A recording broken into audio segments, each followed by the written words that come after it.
এত ভোরে উঠে কি করি, হঠাৎ করেই কোথায় যেতে হলো। সুপ্রভাত, আমি পিঙ্কি ত্রিপুরা থেকে বলছি। কেমন আছেন সবাই? আমিও খুব কিন্তু ভালো আছি। এলোমেলো সকাল নিয়ে চলে এলাম নতুন আরেকটি ব্লগের সাথে। আর এখন কিন্তু সকাল ওই 4:30 বাজে। তো ঘুম থেকে উঠেছি 4টের আগেই, ঘড়িতে অ্যালার্ম দেওয়া আছে। আর হাজব্যান্ড আর আমি মিলে চলে এসেছি মাঠে। তো মাঠে অনেকটা সময় হাঁটা চলা করার পরে প্রায় 1 ঘন্টার মতো সময় দিয়েছি। তো যাই হোক, তারপর ঘরে এসেই সকালের সমস্ত যা কাজকর্ম ছিল সবটাই করে নিয়েছি। আর এখন কিন্তু জল খাবার বানাচ্ছি। তো বাইরের আবহাওয়াটা এরকমই ছিল, খুব সুন্দর, মানে হাওয়া সকাল থেকেই খুব ভালো লাগছিল। আর গরম বেশি পড়লেও মানে হাওয়াটা যদি থাকে খুবই ভালো লাগে। তো এখানে জলখাবারের জন্য আটাটা মেখে রেখেছি। তারপর এখানে বানাচ্ছি হচ্ছে সমস্ত সবজি দিয়ে, মানে মটর, আলু, তারপরে কাঁকরোল, পটল যা ছিল সমস্ত কিছু দিয়ে সবজিটা বানিয়ে নিয়েছি। তো হাজব্যান্ড আসার সময় ক্যান্টিন থেকে এই যে হ্যাভেলসের এই ইলেকট্রিক চুলাটা নিয়ে আসছিল।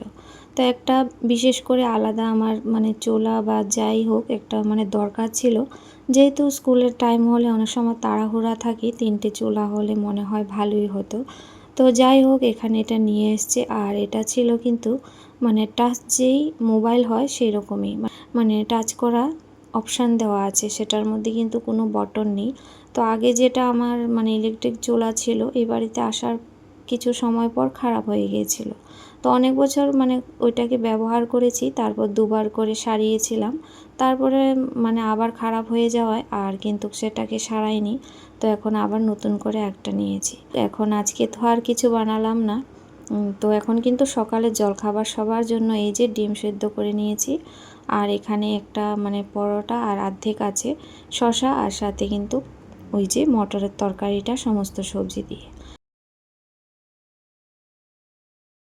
তো বাজারে গিয়ে হচ্ছে সমস্ত সবজিপাতি, মাছ, মাংস সব নিয়ে আসছে। হঠাৎ করেই বলছে যে আমার বাবার বাড়িতে চলো ঘুরে আসি, মানে কালকে এসেছে, আজকেই বলছে যাবে। তো আমি বললাম শরীরটা আজকে ভালো লাগছে না, কালকে যাই। তো ছেলেরও মানে টিউশন আর পর মানে সমস্ত কিছু মিলিয়ে হিসেব করে দেখলাম মানে আজকে যদি যাই ভালোই হবে। ব্যাগ ভর্তি করে বাজার নিয়ে এসে আবার হচ্ছে যাবে। মাছটাও কিন্তু পরিমাণে বেশি ছিল। তো বলছিলাম না বলে বুঝে কিছু নিয়ে আসো। আর সবজিও কিন্তু ওইদিকে বরবটি, বেগুন মানে ফ্রিজের মধ্যে ছিল, তারপরে এগুলা নিয়ে আসলো। তো যাই হোক, এখন কি করায়, ফ্রিজের মধ্যেই রাখতে হবে। আর এই যে আকাশটা এত সুন্দর, মনে হচ্ছিল শরৎ এসেই গেছে। এত সুন্দর হাওয়া, মানে এত সুন্দর রোদ্দুর সাথে সাথে হাওয়াটা ভীষণই ভালো লাগছিল।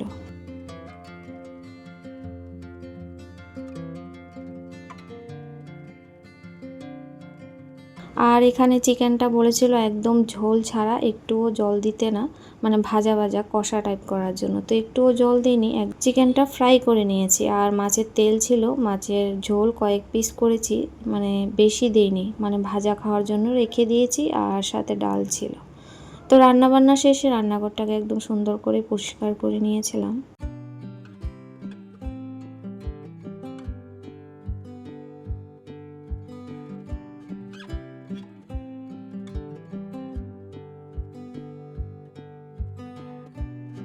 তো তারপর খাওয়া দাওয়া করে আমরা কিন্তু বিকেলবেলা চলে এসেছিলাম বাবার বাড়িতে। বিকেল না, মানে আস্তে আস্তে ওই সন্ধ্যার পর 7টা বেজে গিয়েছিল।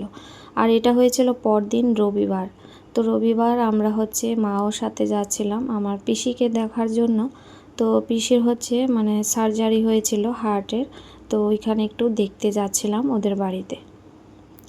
তো এখান থেকে দেখে আসলাম। এটা হয়েছে পরের দিন সোমবার। তো বাড়ি থেকে আমরা স্নান ধান করে একদম বেরিয়ে চলে এসেছি, মানে বাড়ি যাব। তো বাড়ি যাওয়ার পথে বলল যে চলো মায়ের মন্দিরে যাই, মাকে মানে মাকে এড়িয়ে যাওয়াটা ঠিক হবে না, মায়ের দর্শন করে যাই। তো বললাম ঠিক আছে চলো। তো আমরা যখন মন্দিরে এসেছি প্রায় কিন্তু 12টা মানে 9 বাজে, যখন আমরা উপরে এসেছি মানে ঠিক টাইমেই আসলাম, মানে ভোগ আরতিটা হয়ে গেছে। তো যাই হোক, ও এখানে হয়েছে ভোগটা দিয়ে দিয়েছে। তারপর একটু ঘোরাঘুরি করলাম চারপাশটা। আর আবহাওয়াটা এত সুন্দর ছিল কি বলবো, একদম গরম ছিল না, আর হাওয়া ছিল খুব সুন্দর। তো এই 2 দিন বাবার বাড়িতে খুব সুন্দর কাটিয়েছি, কোনো ক্যামেরাবন্দি করিনি, শুধু সময় দিয়েছি। ভালো লাগছিল না, বিশেষ করে সব সময় ভিডিও ক্যামেরাবন্দি করতে আর ভালো লাগছিল না তাই। তো এখানে এসে একটু ক্যাপচার করলাম মায়ের মন্দিরটা। এখানে আসলেই সত্যি মনটা কীরকম যে ভালো হয়ে যায় কি বলবো। আর যে কোনো তীর্থস্থানে আমরা যখন যাই এমনিতেও শরীর মন সব কিছুই কিন্তু এমনিতেই ফুরফুরে হয়ে যায়, আনন্দে থাকে।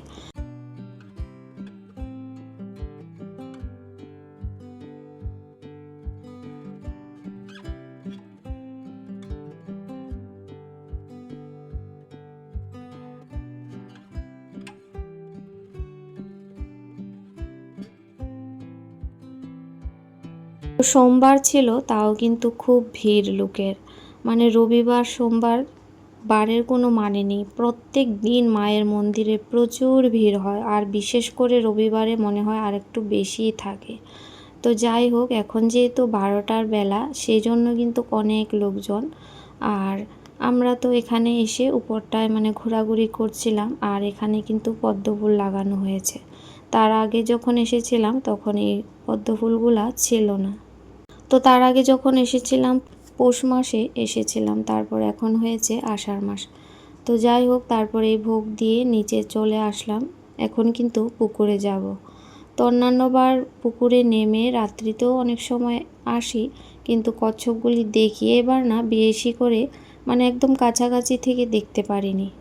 আসলে বেশি লোকজন থাকলে না ওরা ভয়ে চলে যায়, কম লোকজন থাকলে মানে ভালো করে দেখা যায় বা কাছে আসে ধরা যায় আর কি। আর সেই জন্য না এখন প্রচুর এই ঘাটের লোকজন আছে, তো দেখে মনে হচ্ছে ওরা ভয়ে চলে যাচ্ছে, মানে সেই রকমভাবে আসছে না। অন্যান্যবার অনেক কাছ থেকে ওদেরকে স্পর্শ করা যায়।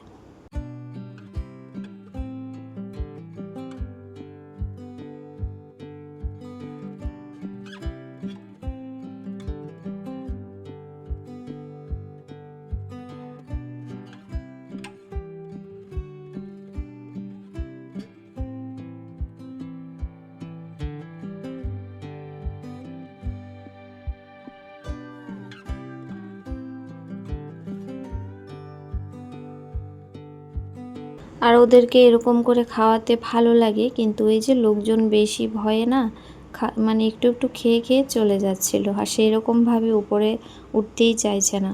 তো যাই হোক, তারপরও চেষ্টা করলো খাওয়ানোর জন্য, খেয়েছে, কিন্তু আমি তো উপর থেকে একটু ক্যামেরা বন্দি করছিলাম। প্রিয় বন্ধুরা, আমার ভিডিওটি আপনাদের যদি ভালো লেগে থাকে তবে like, comment, share and subscribe করে আমার পাশে থাকবেন। আর যারা এই কাজটি আগে থেকে করে রেখেছেন সবার জন্য অন্তর থেকে অনেক অনেক ভালোবাসা। আজকের মতো এটুকুই, টাটা।